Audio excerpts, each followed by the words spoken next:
And that was the end of that. That was the final word. That's really cool. So the word go, for me personally, is a big word. All these years later in my life, giving it to the well and saying, God is saying, go. We talked about Jabez, talked about that last week. I don't really have anything to add other than what I said last week, except Jabez's it's a prayer. If anybody decides to go without prayer, it's a mistake. We've got to pray. This has got to be a year of prayer as we go. The whole thing about Elijah, or Isaiah's word about expanding, having a larger presence of him. When you read the word from Isaiah 54, it takes effort to actually extend your tent cords, to dig them up, to find a ground, to put them in, the whole thing that it's talking about. It takes a lot of work. So it's not just a matter of saying, oh God, please extend my... No, there is a prayer, and then God says, okay, so now get up and dig up the cords and start planting them. Start extending them. And it takes work, it takes sweat, it takes muscle, it takes effort, it takes tools, it takes a lot of stuff to do that. But that's what I'm telling you to do. It is not an easy thing to build a house. If you haven't had stress already, and I'm not preaching a bad word at you, but stress will try to overtake you because it's hard work. Because see, that's what I can't do that. So thank God. I wish you'd stop doing things, quite frankly, and let him help you do things. Because it is a father-son thing. You can't do it. Praise God. And you can see the light bulb go on. Because see, we can get into that very, very quickly and easily. I can't do that. Of course you can't. God never, he's not telling you to. He's saying, we're going to do this. I'll be with you through the suffering. I did not abandon my son on the cross, regardless of what preachers say. Why on earth would I do that? I will never leave you nor forsake you. I'll walk with you through the Jordan, but you got to put your stinking foot out in the Jordan to see what happens. I am not going to part it until you put your foot in the water. And it's funny because we're not told exactly what happened at that point. It's written in a funny kind of language there. And some people have said they got in up to their noses before. I don't know that I believe that. But the indication is that the sole of their foot touched the water. And that can mean a lot of different things. And the Jordan parted and everybody walked through as God promised. Because God is the God of breakthrough. He fulfills what he says. And all that, like we said last week, all Jabez was asking for, when he asked for enlargement, he's saying, I know Genesis 1:26, that I was created to be fruitful and multiply, and that's what I want because that's your plan for my life. And I am not accepting anything less than your original blessing, your original plan. Christ has made the way. I don't get it all. I don't care. I don't have to understand it. I know it. And I believe it. And I've watched it in my life. When Gideon, God calls him to defeat the Midianites, and he sends out a call to the nation, and 32,000 men respond. That's pretty good sized army, 32,000 people. But God says it's too many for me.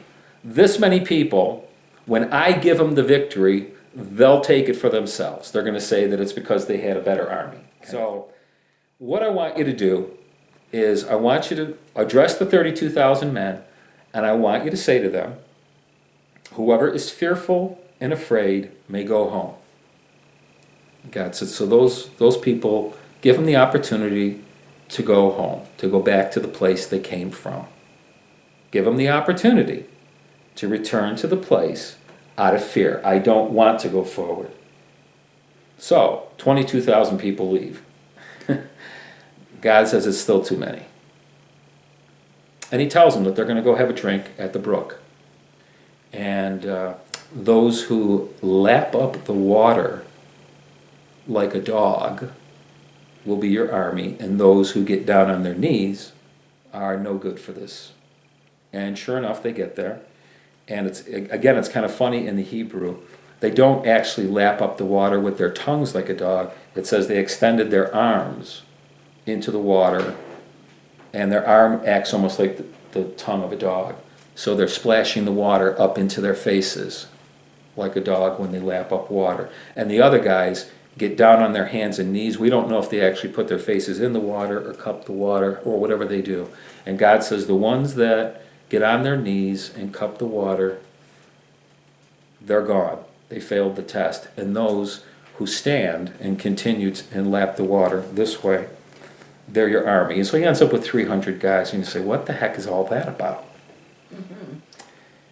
Well, it is hard to keep your eyes on an enemy that might attack at any minute when your face is in the water.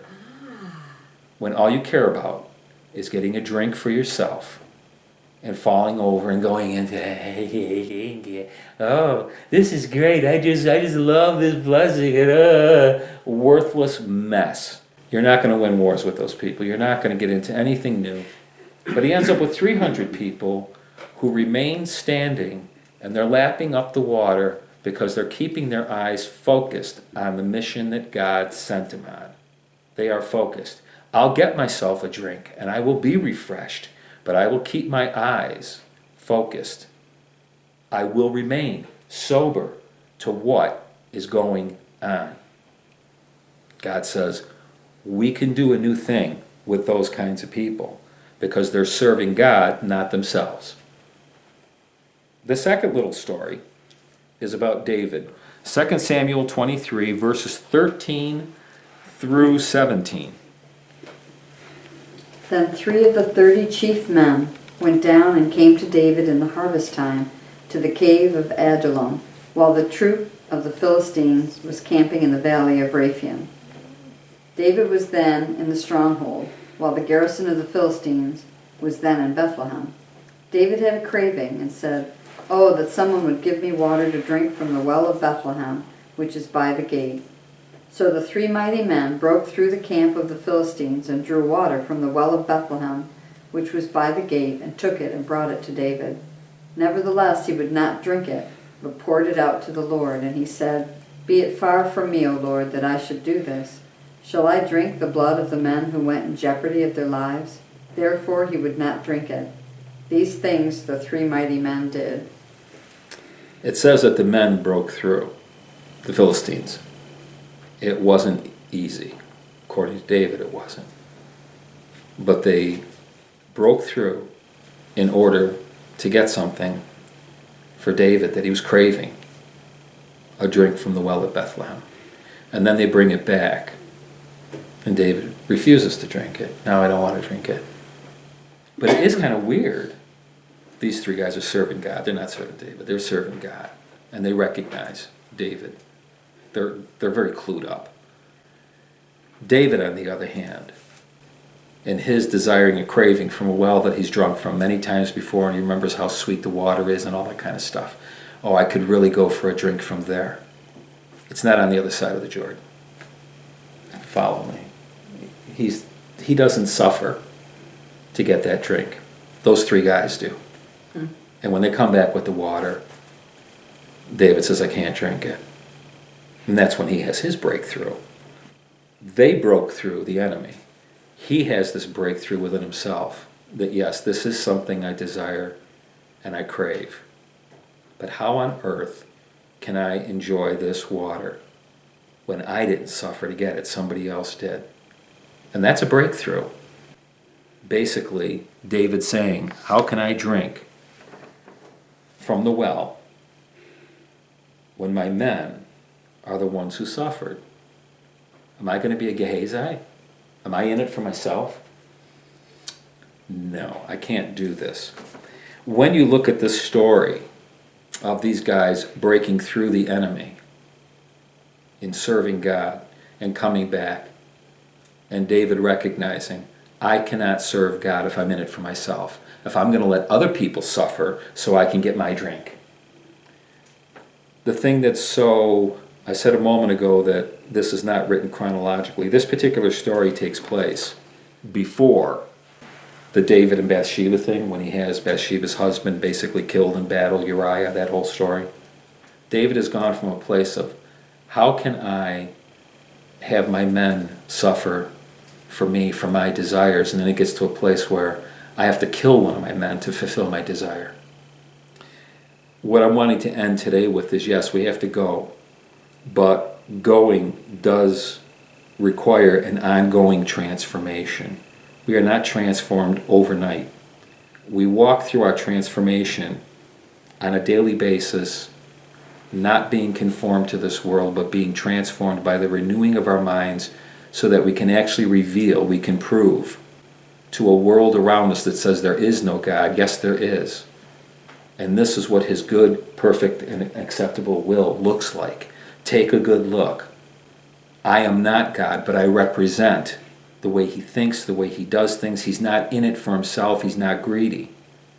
He's not trying to get us to do things for him. He's not a Gehazi God. He's in it with us. He suffered on our behalf. So we go forward and we don't embrace the way the world thinks. We're not conforming to that mindset. That mindset is a Gehazi mindset. What can I get out of it? But when I make up my mind that I'm going that way, we have to realize that in order to get from here to there, it's going to require, at some point, something that I don't really want to do. Some kind of suffering is going to be involved, whatever it might be, and it's going to require faith. How do I know that? Because the verse after, to prove what is the good, acceptable, and perfect will of God, it says, to every man has been given a measure of faith. Paul knows there's no way you're going to embrace this conforming, transforming thing if you don't believe it. If you don't have the faith for it. If you think this is just good preaching that, boy, that's interesting the way the guy tore it apart. No, there's faith involved to walking this thing out. There's faith involved to transformation, if you would. That's what the third verse says. We kind of go from breakthrough to breakthrough. We keep walking by faith. We suffer, we see the breakthrough, the new thing, and then we keep walking by faith. We get to the next breakthrough into the new thing, and that's God's plan for our lives, put in a very kind of elastic way almost, but that's really what it's about. Our problem is when we back off the breakthrough because of fear, because of faith, because of something that we just don't want to go through that. I think that's usually the end, long before the last 3 or 4 chapters are ever entered into. I decide that this is the end of the book. So you can do it if you want. Or you can flip the page. It's a really heavy page. Flip the page. But what? Flip the page. Here. And his hand gets on ours. Let's flip the page.